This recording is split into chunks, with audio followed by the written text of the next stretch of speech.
احمد تو جب واپس آیا تو وہ سارا سے معافی مانگنے آیا تھا، لیکن یہاں پر آ کر اسے معلوم پڑا کہ سارا تو خلا لینا چاہتی ہے، پیپرز بھیج چکی ہے۔ تو پھر اس کی ماں نے اسے وہاں پر جانے نہیں دیا، سارا سے کچھ بھی بات کرنے نہیں دی۔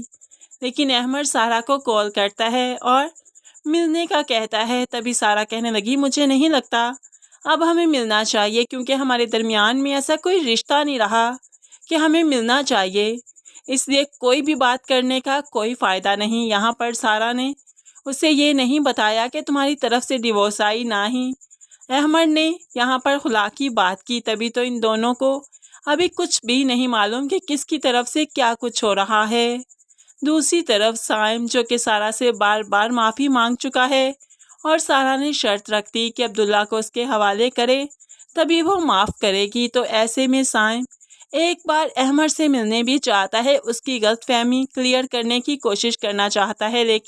لیکن احمد نے جیسے ہی سائم کو اپنے پاس دیکھا، اپنے قریب دیکھا، تو جلدی سے اس کا گریبان پکڑ لیا۔ سائم اسے کہتا بھی ہے کہ مجھے کچھ بات کرنی ہے، سب کچھ کلیئر کرنا ہے، سب کچھ بتانا ہے، لیکن احمد اس کی کوئی بات نہیں سنتا۔ اسے گریبان سے پکڑتے ہوئے خوب اچھے سے اس کی پٹائی لگاتا ہے اور یہاں سے اسے ایسے ہی رخصت کر دیتا ہے۔ سائم جو بہت کچھ کہنا چاہتا تھا، ڈیورس کی بات بھی کرنا چاہتا تھا کہ تم نے سارا کو ڈیورس کیوں بھیجی، لیکن احمد نے اتنا موقع ہی نہیں دیا کہ سائم اسے کچھ بھی کہہ سکتا۔ لیکن ماموں ہے نا، ماموں سارا کے ساتھ زیادتی نہیں ہونے دینا چاہتے، تبھی تو وہ اپنی بہن کے گھر پھر سے آتے ہیں، بہنوئی سے بات کرتے ہیں۔ مسعود اتنا پریشان مت ہو، میں دیبا کو بھی بتا آیا ہوں اور بہت جلد احمد کے کان میں بھی یہ بات ڈال دوں گا کہ میں اسے جائیداد سے آگ کر رہا ہوں۔ اگر سارا کو رکھنا ہے تو ٹھیک ہے، ورنہ جائیداد میں اس کا کوئی حق نہیں۔ تو مسعود کہنے لگا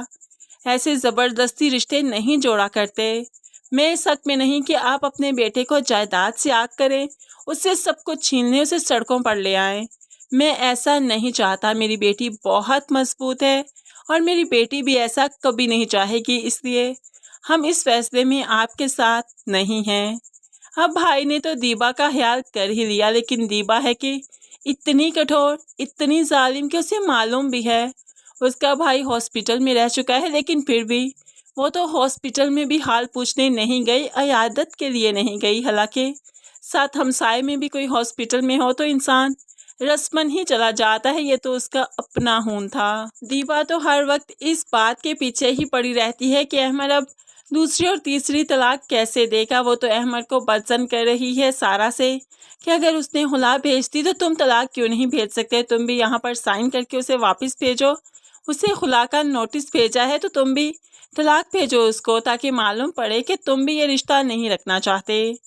ایسے ہی دیبا احمد سے بات کر رہی تھی تو باپ آ جاتا ہے۔ ہاں ہاں سمجھا لو اپنے بیٹے کو جو سمجھانا ہے، لیکن میری بات بھی ذہن نشین کر لو کہ بہت جلد یہ گھر خالی کر دو، میں اس گھر میں تم دونوں کو دیکھنا نہیں چاہتا۔ اگر سارا سے رشتہ نہیں رکھنا تو اس گھر میں رہنے کا کوئی جواز نہیں بنتا۔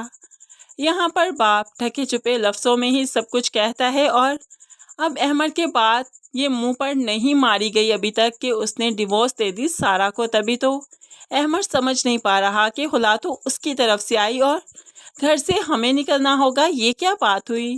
احمد تو ویسے بھی آگ کیے جانے کے ڈر کے بغیر بھی سارا سے پیچ اپ کرنا چاہتا ہے، اسے ملنا چاہتا ہے، معافی مانگنا چاہتا ہے، لیکن دیبا ایسے سچویشن کریٹ ہی نہیں کرنے دے گی کہ وہ دونوں ایک دوسرے سے مل پائیں۔ لیکن کب تک، 1 یا 2 ایپیسوڈز تک احمد پر یہ حقیقت کھلے گی کہ اس کی ماں نے کیا حرکت کی ہے، تب کیا وہ اپنی ماں کے ساتھ رہے گا، کہ اپنی ماں کو اچھا سمجھے گا یا ہمیشہ کے لیے نفرت کرے گا۔ ظاہری سی بات ہے وہ ہمیشہ کے لیے نفرت کرنے لگے گا۔ سارا تو جیسے تیسے سنبھل رہی ہے، طلاق کے دبے کے بعد بھی اور اپنی اولاد کو کھونے کے بعد بھی وہ اسٹرانگ ہے۔ کس لیے؟ اپنے ماں باپ کے لیے، تاکہ اس کے ماں باپ کو کچھ ہو نہ جائے اس صدمے سے۔ تبھی تو وہ عبداللہ کو اڈاپٹ کرنے کا سوچتی ہے اور باپ اس کی خوشی میں خوش ہے۔ وہ جانتا ہے کہ اس کی بیٹی کبھی غلط فیصلہ نہیں کرے گی، اور نو ڈاؤٹ جس اولاد کے پاس ماں باپ کی طرف سے ملا ہوا کانفیڈینس ہوتا ہے وہ پھر زندگی کے ہر میدان میں اسٹرانگ رہتا ہے۔ یہاں پر امارا بھی اپنے باپ کو بتانے کی کوشش کرتی ہے، آپ جانتے ہیں نا سارا نے یہ فیصلہ کیوں کیا، عبداللہ کو اڈاپٹ کرنے کا کیوں سوچ رہی ہے۔ تاکہ وہ ہمیشہ اکیلی زندگی نہ گزارے۔ وہ اسٹرانگ ہونا چاہتی ہے، معاشرے میں ٹھیک طرح سے آگے بڑھنا چاہتی ہے، وہ اکیلی رہنا نہیں چاہتی، اور مجھے لگتا ہے کہ یہ ڈیسیژن اس کا بالکل ٹھیک ہے۔ تو باپ بھی ایگری کرتا ہے، میں بھی بالکل ایگری کرتا ہوں اس بات سے، تبھی تو اس کے ساتھ کھڑا ہوں اور ہمیشہ کھڑا رہوں گا۔ میری بیٹی کبھی غلط فیصلہ نہیں کرتی۔ اب یہاں پر سبھی جانتے ہیں کہ سارا کو کتنا بھی غصہ ہو سائم پر، لیکن وہ عبداللہ کے ساتھ زیادتی نہیں کرے گی، اسے ہمیشہ ماں بن کر ہی پالے گی۔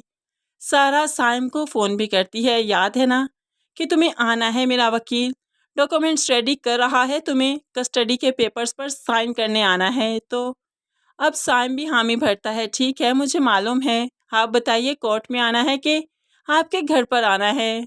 تو ایسے ہی ان کے بیچ میں ڈیل ہوگی، عبداللہ کو دینے کی ساری کسٹڈی کے پیپر سائم سارا کے نام کرتا ہے، اور بہت ہی مشکل سے دل پر پتھر رکھ کر پہلے تو اپنی ماں کے ساتھ اپنے بھائی کی قبر پر جاتا ہے، تاکہ اسے اس حقیقت سے اویئر کیا جائے کہ اس کا بچہ اب سارا کے پاس جائے گا، اور یہ کہنا فراز سے سائم اور اس کی ماں کے لیے بہت مشکل تھا۔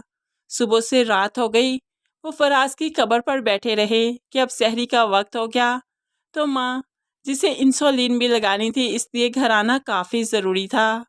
خیر یہاں پر جیسے تیسے کر کے ہمت کرتے ہوئے ایک دن سارا کے گھر کا رخ کر ہی لیا، عبداللہ کو تیار کیا اور سارا کی گود میں ڈالنے کا حوصلہ کیا۔ تبھی تو سارا کے گھر پہنچ جاتے ہیں، جہاں پر سبھی کافی حیران ہوئے، اور سارا کی ماں بھی، کہ یہ لوگ وعدے کے اتنے پکے کہ یہاں تک پہنچ گئے، حالانکہ اپنی اولاد دینا کسی کو اتنا آسان نہیں۔ سارا نے جب گود میں عبداللہ کو اٹھایا تو ایک لمحے کے لیے سب کچھ بھول گئی کہ یہ کوئی بدلہ ہے یا کوئی انتقام ہے۔ اسے یاد ہے تو صرف اتنا کہ وہ ایک ماں ہے، اور جو بچہ اس کی گود میں ہے وہ اس نے اڈاپٹ کیا ہے، وہ اس کا اپنا بچہ ہے۔ سارا عبداللہ کو بے پناہ محبت دے گی، بہت پیار کرے گی، لیکن سائم اور اس کی ماں کو بھی بعد میں اجازت دے گی کہ وہ ان سے مل سکتا ہے۔ لیکن ہے ابھی تو احمد پر بھی یہ حقیقت کھلنا باقی ہے کہ سارا کو اس نے ڈیورس نہیں دی، نہ ہی سارا نے ہلا بھیجی۔ تو پھر یہ اونٹ کس کروٹ بیٹھے گا، یہ دیکھنا کافی انٹرسٹنگ ہوگا۔ لیکن یہاں پر فراز کے مجرموں کو بھی سزا مل گئی، کورٹ نے اپنا فیصلہ سنا دیا اور کڑی سے کڑی سزا ملی جس کے وہ حقدار تھے۔ فرینڈز اب ہم کہہ سکتے ہیں کہ یہ اس ڈرامے کی 3rd لاسٹ یا پھر 4th لاسٹ ایپیسوڈ تھی۔ آپ اس بارے میں کیا کہتے ہیں ضرور کمنٹس میں بتائیے گا۔ مزید ویڈیوز کے لیے چینل کو سبسکرائب کر کے ساتھ ہی بیل نوٹیفیکیشن ضرور پریس کر لیجئے، تاکہ آنے والی ہر ویڈیو آپ بہت آسانی سے دیکھ سکیں۔ دعاؤں میں یاد رکھیے گا، اپنا بہت سارا خیال رکھیے گا۔ نئی ویڈیو تک کے لیے اللہ حافظ۔